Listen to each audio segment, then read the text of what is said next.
Hi friends, আসসালামু আলাইকুম। স্ক্রিনে দেখতে পাচ্ছেন একটা টেন্ডা F6 N300 mbps এর একটা 2G রাউটার। আজকে আমরা এই রাউটারটি সেট আপ করবো। এই রাউটারটি সেট আপ করার আগে রাউটারটির পোর্ট সম্পর্কে আমরা একটু জেনে নেই। রাউটারটির পিছনে যে 4টি পোর্ট দেখতে পাচ্ছেন, এখানে মূলত ওয়ান পোর্টটি হচ্ছে ইন্টারনেট পোর্ট, অন্য থেকে সরাসরি কানেকশন হবে। আর তার পাশে আছে রিসেট পিন, রাউটারটিকে রিসেট করার জন্য প্রয়োজন পড়বে এই পোর্টটি। আর তার পাশে আছে চার্জার পোর্ট। এখানে ল্যান 1 2 3 যে ল্যান পোর্টগুলো দেখতে পাচ্ছেন, এগুলো পিসিতে কানেকশন করার জন্য প্রয়োজন হবে। রাউটারটির পিছনে যদি খেয়াল করি, এখানে প্রথমে দেখতে পারবো মডেল নাম্বার F6, তারপর আইপি অ্যাড্রেস 192.168.0.1। এরপর রাউটারটি অন্য থেকে কানেকশন করার পর চার্জারটি প্লাগ ইন করার পর যদি আমরা রাউটারটির এলইডিগুলো খেয়াল করি, সেক্ষেত্রে এলইডিগুলোতে সর্বপ্রথম আমরা সিস্টেমে দেখতে পারবো যে রাউটারটি অন হওয়ার সাথে সাথে একটা এলইডি ব্লিঙ্কিং করতেছে। তারপর ওয়াইফাইটি চালু হলে ওয়াইফাই একটা নাম শো করবে। রাউটারটি রিসেট করার পর অন্য থেকে সরাসরি ওয়ান পোর্টে যদি কানেকশন করি, তাহলে ওয়ান পোর্টে একটা এলইডি আসবে। সব কিছু যখন ঠিকঠাক হয়ে যাবে, রাউটারের পিছনে অন্য থেকে কানেকশন করার পর চার্জার। হাই ফ্রেন্ডস, আমরা অলরেডি স্ক্রিনে চলে আসছি। স্ক্রিনে যে রাউটারটি দেখতে পাচ্ছেন, যদি আমরা ওয়াইফাই ওপেন করি, এখানে টেন্ডা যে মডেলটির ফ্রিকোয়েন্সি শো করতেছে, এটি হচ্ছে এই রাউটারটির ফ্রিকোয়েন্সি। তো আমরা এই ফ্রিকোয়েন্সিতে ক্লিক করার সাথে সাথে, ল্যাপটপ দিয়ে করি বা মোবাইল দিয়ে করি, ক্লিক করার সাথে সাথে এই টেন্ডা রাউটার একটা অ্যাডভান্স হচ্ছে, সরাসরি আপনাকে সেট আপ করার জন্য যে কোনো একটা ওয়েবসাইটে সে লগ ইন করে দিবে। যেমন এখানে আমি কানেক্ট করে নিচ্ছি। কানেক্ট করার সাথে সাথে যখনই কানেক্ট হয়ে যাবে, এটার কোনো পাসওয়ার্ড নেই, সরাসরি একটা ওয়েবসাইট আমাকে সে নিয়ে গেছে। এখন আমি টেন্ডা রাউটারে যদি আইপি অ্যাড্রেসটা লিখি 192.168.0.1, আইপি অ্যাড্রেসটা লেখার সাথে সাথে ইন্টার যদি করি, তখন আমার এই রাউটারটির যে ইন্টারফেস সেখানে নিয়ে যাবে। এখানে 3 ধরনের সেট আছে, অর্থাৎ ইন্টারনেট সেট আপে কানেকশন টাইপে 3 ধরনের কানেকশন টাইপ পাবেন: পিপিও, ডাইনামিক, স্ট্যাটিক আইপি। এখন যেহেতু সব ধরনের আইএসপি পিপিও ইউজার নেম পাসওয়ার্ড দিয়ে থাকে, তো আমরা পিপিও ইউজার নেম পাসওয়ার্ডটি সেট আপ করা দেখব। এখানে আমাকে সর্বপ্রথম এই পিপিও ইউজার নেমটি আমাকে যে কোনো একটা আইএসপি প্রোভাইড করবে, আমি যার থেকে ইন্টারনেট লাইনটি গ্রহণ করছি। তারা যেভাবে দিবে আমি সেমভাবেই এখানে বসিয়ে নেব।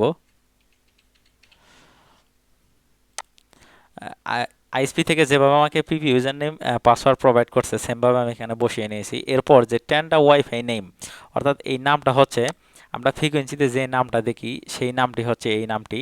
তো এই নামটি আমরা নিজেদের মতো করে একটা নাম দিয়ে নেই, একটা পাসওয়ার্ড দিচ্ছি, একটা সংখ্যা দিচ্ছি 1 2 3 4 5 6 7 8। এই পাসওয়ার্ডটি যে যার মতো বিভিন্নভাবে দিয়ে নিতে পারেন। তো দেওয়ার পর আমরা সরাসরি ওকেতে ক্লিক করব। ওকেতে ক্লিক করার সাথে সাথে আমার ফ্রিকোয়েন্সিটি চলে যাবে। এখানে অলরেডি আছে the wireless connection has been disconnected, অর্থাৎ কানেকশনটি ডিসকানেক্ট হয়ে গেছে। বলতেছে প্লিজ কানেক্ট ওয়াইফাই নেম তোমা। যেহেতু আমি নতুন নাম তোমা দিয়েছি, সুতরাং ওয়াইফাই ফ্রিকোয়েন্সিটা আমি ওপেন করে এই নতুন নাম তোমার উপরে ক্লিক করব। যেমন এখানে তোমা অলরেডি আসছে, এখানে যদি আমি ক্লিক করি একটা পাসওয়ার্ড খুঁজবে। পাসওয়ার্ড দিয়েছিলাম একটা সংখ্যা T 1 2 3 4 5 6 7 8, এরকম একটা পাসওয়ার্ড দিয়েছিলাম। দেওয়ার পর আমি নেক্সটে যদি ক্লিক করি, তাহলে এখানে কানেক্টেড হয়ে যাবে। এখানে কানেক্টেড হওয়ার পর আমি যদি আবার ইন্টারফেসটাকে যদি রিফ্রেশ করি, তাহলে সম্পূর্ণ ইন্টারফেস আমাকে নিয়ে যাবে। এখন সম্পূর্ণ ইন্টারফেস চলে আসছে। এখানে একটা ডিভাইস কানেক্টেড আছে, আমি আরেকটা ডিভাইস কানেক্ট করে নিচ্ছি। আরেকটা ডিভাইস কানেক্ট করার অর্থ হচ্ছে আমি ডিভাইসটাকে কিভাবে ব্লক আনব্লক করতে হয় সেটা দেখাবো। এখানে অলরেডি 2টা ডিভাইস কানেকশন দেখাচ্ছে। তো আমরা প্রথমে কি করছি, ইন্টারনেট সেট আপ করে নিয়েছি, ইন্টারনেট সেট আপ হয়ে গেছে।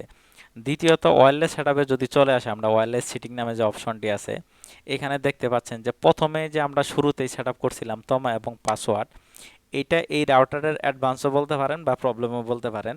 যে প্রথমে যেটা সেট আপ করবেন, এটা এই রাউটারটিকে রিসেট করা ব্যতীত এটা চেঞ্জ করা যায় না। যেহেতু আপনি ওয়াইফাই পাসওয়ার্ড বিভিন্ন জনকে শেয়ার করবেন, সেহেতু এই পাসওয়ার্ডটি ডিলিট করার প্রয়োজন পড়তে পারে, অথবা নাম চেঞ্জ করার প্রয়োজন পড়তে পারে। সেক্ষেত্রে তো বরাবর আপনার রাউটারটিকে রিসেট করে নিতে পারবেন না। সেক্ষেত্রে আপনি যেটা করবেন, এখানে তারা ভিন্ন আরেকটা অপশন দিয়ে দিয়েছে, যেটা হচ্ছে মাল্টি এসএসআইডি অ্যান্ড পাসওয়ার্ড। এটাকে ইনেবল করে নেবেন। ইনেবল করে এখানে নতুন আরেকটা নাম দিবেন। নতুন আমি আরেকটা নাম দিচ্ছি তোমায়। এখানে অলরেডি পাসওয়ার্ড দেওয়া আছে, পাসওয়ার্ডটা আপনারা চেঞ্জ করে নিতে পারেন, কোনো প্রবলেম নেই। তো এই যে তমা এক্সটেন্ডার যেটা আছে এটাকে সেভ করে নিলে এই তমা এক্সটেন্ডার নামে আরেকটা সিগন্যাল শো করবে। সেই সিগন্যাল থেকে আপনার সবাইকে পাসওয়ার্ড শেয়ার করবেন। যদি প্রয়োজন পড়ে এখানে আবার পরবর্তীতে আপনারা কি করতে পারতেছেন, চেঞ্জ করে নিতে পারতেছেন।